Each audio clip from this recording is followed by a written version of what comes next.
Friday, guys. Cheers. This is the very first pour of the Harvest Pale Ale. I'm quite impressed with that. Yeah, I know. I'm going to say it's a little hazy, but actually, that will clear in a few days, I think, because it was very clear when it was coming through. The pipe works. Obviously, it needs a bit of a time to get ahead. It's a little tiny cap there.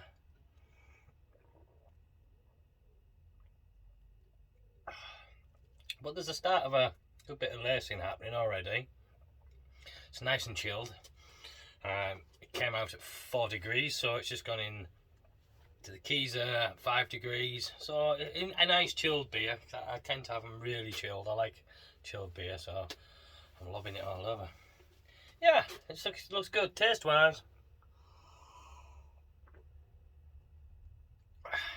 It's a light, quite refreshing. Obviously, it's got a bit more body than a lager. Saying that, it's got down to 1.009. Should have been 1.007, but 1.009 I'm very happy with for US F.I.F anyway. I think it's quite... Let me get the recipe a sec. I just want to have a quick scan. Yeah, so it did use lager malt, Vienna malt and crystal and wheat malt. So you're going to get a bit ahead with the wheat malt. Bit of crystal gives it a nice colour. The Vienna gives it a little bit of that Vienna taste. And obviously the lager malt just for a nice base. Nice clean, crisp base.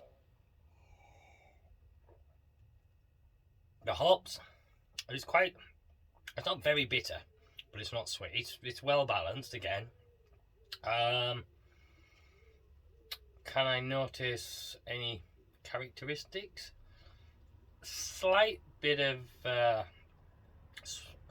not sweetness, but a citrus. Very slight touch of citrus. Very little on the aroma. Maybe a touch of earthiness there. Yeah, touch of earthiness in there. In the aroma. And a sweet citrus. Not pithy, bitter like grapefruit, but like a sweet citrus. Very light, refreshing. So that is the Harvest Pale Ale. Came out 4.5%. So, no, sorry, 4.2%. Came out 4.2%. Very sessionable. End of summer beer. Going into the darker months. And I was contemplating whether to put it on the beer engine or not. Would it be better on the beer engine? I don't think so. I think this is probably better as a keg style beer rather than a cask style. I might try it one day and see what it's like. However, I still haven't got around to buying the replacement rubbers for the inside of the beer engine, because that's it, it's pulling in air as it pumps, and I'm not getting much of a pull. Every time I pull, I'm not getting much beer through it, so it's air and beer. So I need to sort that. It's just getting around to sitting down, looking at the website, picking it, buying it, and waiting for it to be delivered, then redoing it. But on me, just been a bit hectic of late. So that's nice. What else have we got? I know I was only here Thursday, and this is Friday, but that was 2 days ago, and a lot changes in 2 days. Now that's really nice, but this I have to say, this Gindunkel, absolute peak now. And I have bottled one. Wow, if you don't use the iTap for a while, you kind of forget what you're doing, and I made such a fucking mess just for bottling one beer. What a faff, and spraying everywhere, and hopefully it'll be worth it. Of course, I'm saying that this is absolutely outstanding, and I think it's one of the best beers I've ever had from my perspective. However, that's just me saying it, so it'd be nice to get a second opinion on it. Let me look at it. Yeah, the glass isn't brilliant. It went through the dishwasher kind of thing. It's just the usual.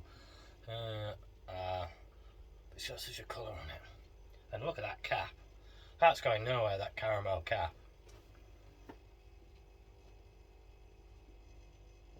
But it's that taste. It's like a rich chocolatey sherry taste, and then it just fades to nothing. It just dissipates away. It is.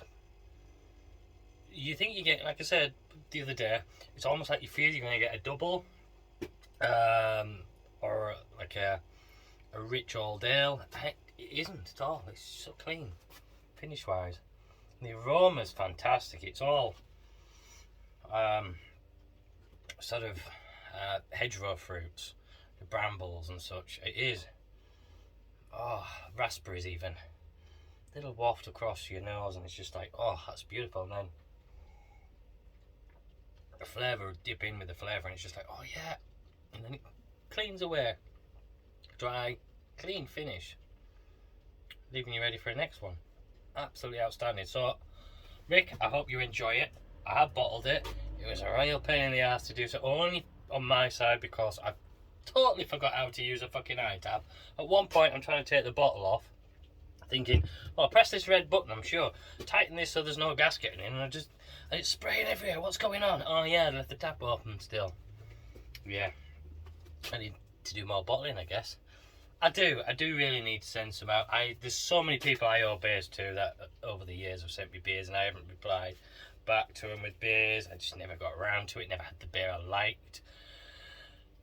I am going to make a more concerted effort over the next 6 months in a year to try and correct a lot of that. So look out for it. There will be beers coming your way, hopefully, if I have your address and names. And I have received beers from you in the past. I'm making a fucking New Year's resolution right now to do so.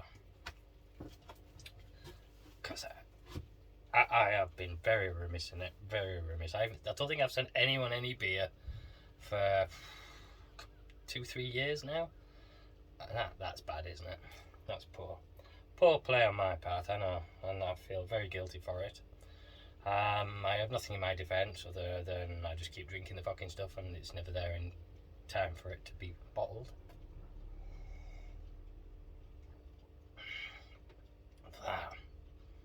That is one of the best beers I have to say. The rich complexity of that beer is to come out. It's just beautiful, absolutely stunning. Right, what else would I like to talk about? I haven't done a proper lazy Sunday in a long time, and I don't think I'm going to get the time this Sunday. Definitely won't next Sunday because I'm at a craft beer and whiskey festival in Whitby. That's on from I think it starts on the Thursday and runs to the Monday. I'm doing the Sunday. I'm at work on the Friday and the Saturday. So it looks like the Sunday, and I've just got to organise with one of my mates to go with him, and we're going to get shit-faced, probably. He's just moved to Whitby. I met him at work. We used to work together doing eBay and stuff. Then he went travelling, and when he came back, he had other things to do, and so he didn't come back. He lived in Pickering. Then he's had children since, and obviously you kind of don't get to see each other as much. We had the odd meet up and sessions now and then. Very few, far between. Pardon me. He has, however, just moved to Whitby. He's been on holiday for a couple of weeks now in Kent, I think he went. But we're booked in for this session next weekend, so that will be a big one. So there's no way I'm ever going to be able to do a video. I'm hoping to get some footage to put something up about it later on.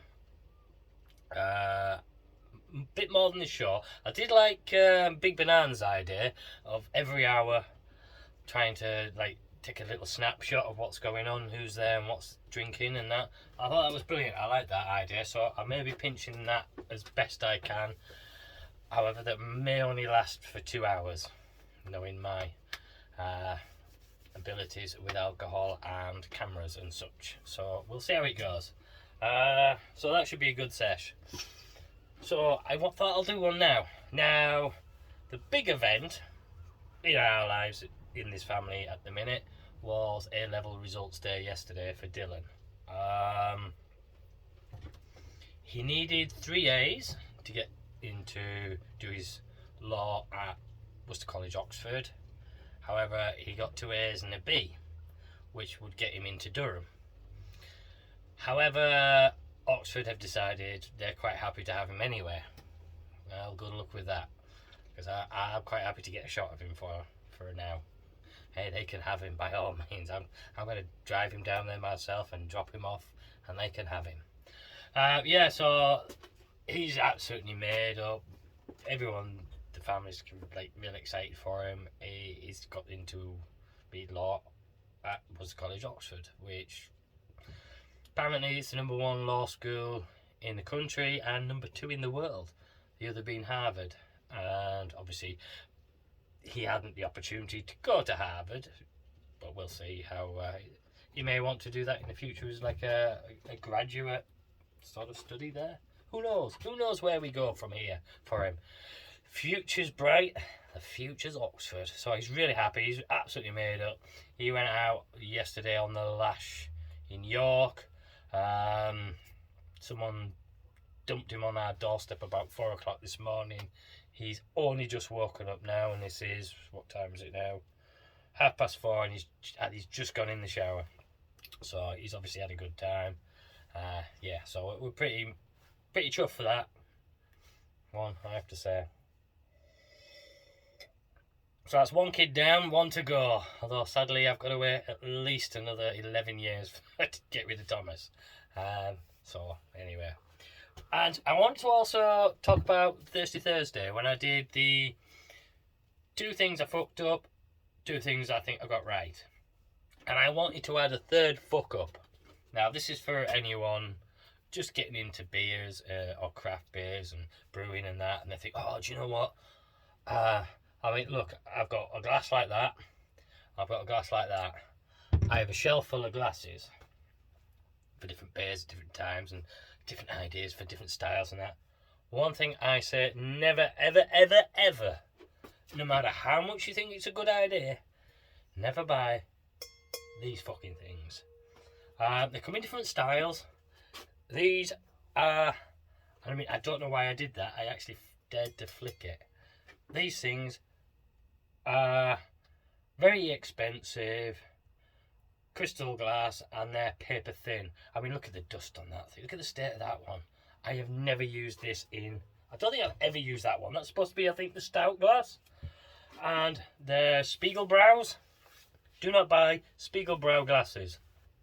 They are the most delicate, cobwebby glasses ever in the world. You breathe on them, they just shatter.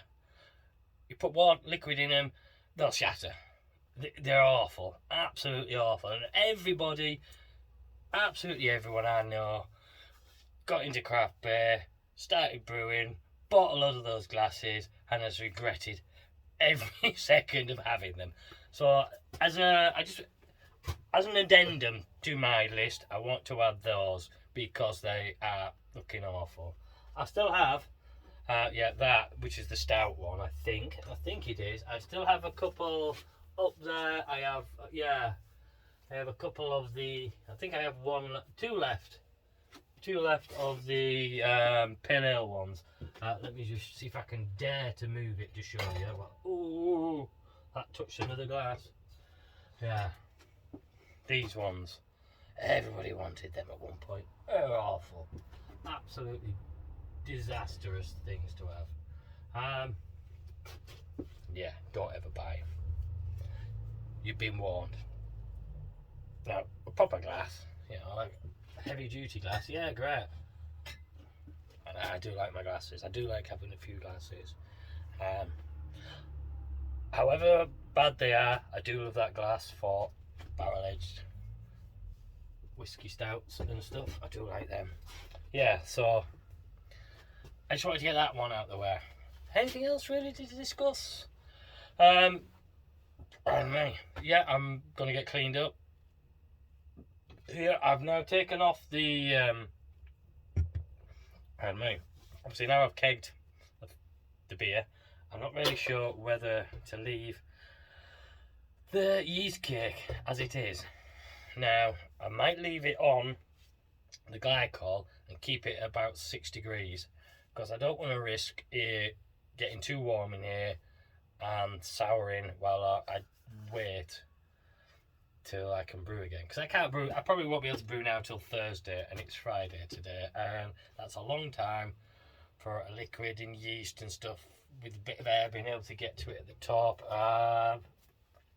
Probably not going to work, so I'll probably chill it, leave it at 6 degrees or so. Yeah, 60 degrees should be okay, I think. Get me through the week. Pour off the excess liquid on top, use the yeast down below. I mean, I know it's lazy, and I know it's US F.I.F, it's 3-4 quid a packet. However, I am lazy, and it does seem easy. It does seem a waste to just chuck it when I could use it again. So why not? Yeah. I think that's probably the electricity I'll use to keep that chilled and working is probably more effort and costs more than the cost of buying a new packet of US F.I.F. And to be honest, I have about 9 packets of US F.I.F in there. It's just to sort of clean that back in fermenter out. Anyway, I might do that and I might not. We'll see.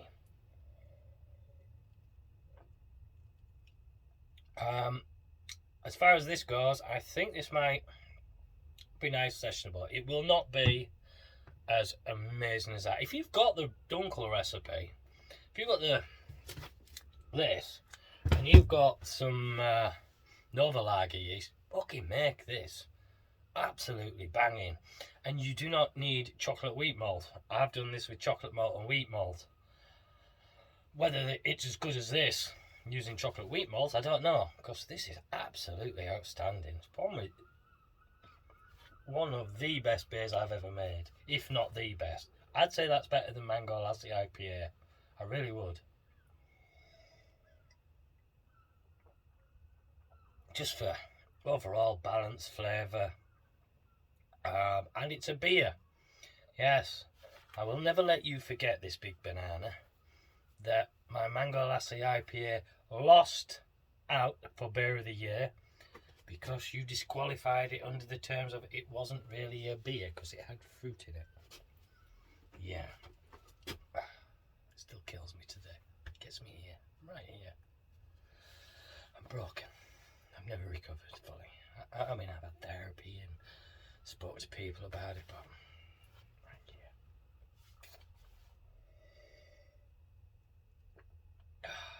I should maybe get this bottled up, another one bottled, send it to him, see if I do any better this year.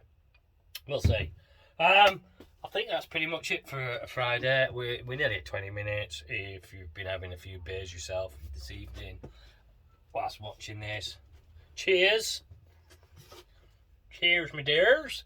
As Clive would say. And thanks for watching. Catch you in the next one. Ta.